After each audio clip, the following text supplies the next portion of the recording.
We're here at CoinSummit with Connie Gallippi from BitGive. Connie, thanks for doing this interview with us. No problems. Pleasure, Jared. So tell me a little bit, what is BitGive? You just encourage people to donate Bitcoins to charities? It's a lot more than that, but that is part of it. So essentially what we are is a charitable giving foundation for the community, basically a platform for giving back for the entire Bitcoin community. But what we're looking for is not just donations to charities, but actually the value of demonstrating Bitcoin's social value.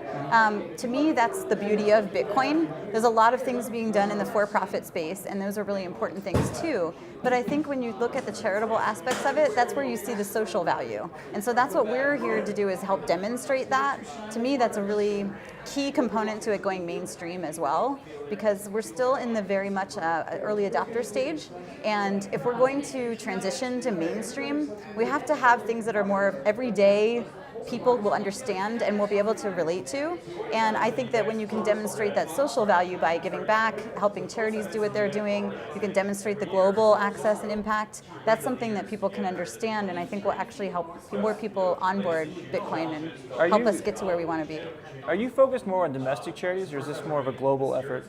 It's definitely a global effort. Actually, we have not done any domestic charities yet. Even though we're located here, we are young, so we've only done 2 campaigns, and we're actually in the middle of our second one right now. But the first one was with Save the Children, and it was for their Philippines relief effort, and that was last November, right after the typhoon. Right.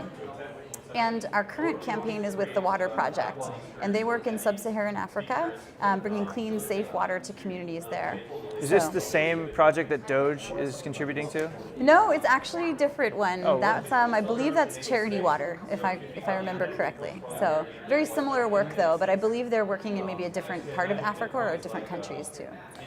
I think one of the biggest needs that I see, and correct me if I'm wrong, because you definitely know more about this than me, but the amount of money that's lost when people in, say, the United States donate to something in Africa. Isn't there just a ridiculous amount of money lost in the transaction? Absolutely, and it all depends, right, on the situation, but it's lost in lots of different ways, right? So first of all, it's similar to, like, on the for-profit side, the fees of getting the money there. But also when you look at charitable causes, there's often a lot of the money is taken by the organization for administrative costs. I'm not against that. Clearly we need to have administrative costs for organizations to run, but there's an awful lot of fraud, and it goes a lot further than what the need is. And when you have it going across borders and you also have transaction fees and everything else involved, it makes it a lot more fuzzy. And more fraud, it opens it up to more fraud. So there's a lot of things that could be going on. It's individual case by case, but yeah. Any plans to expand into additional altcoins? Are we going to see like a Doge give or like anything like that? Not right now. We're not really looking into it. There's a lot of issues we feel like security-wise, liability-wise, things like that. But we're not closed to the idea. Right. I mean, clearly, Dogecoin has established itself as very much of a charitable sort of giving coin.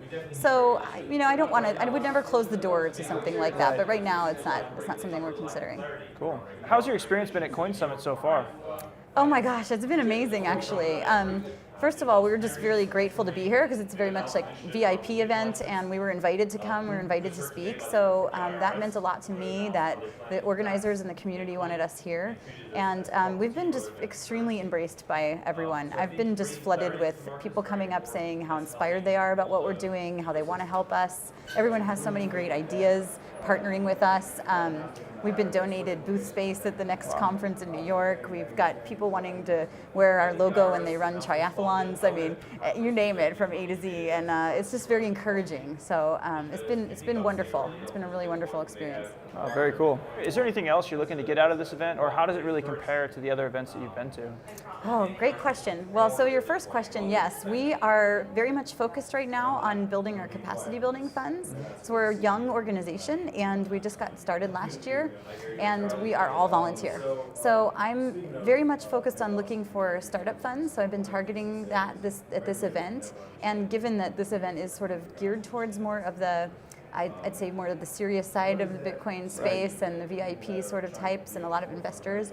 That I see as something different from a lot of the other events, and it's also been really helpful to us to have access to that audience given what our focus is right now. So, thank you, Connie. Good talking with you. Thank you. Appreciate it.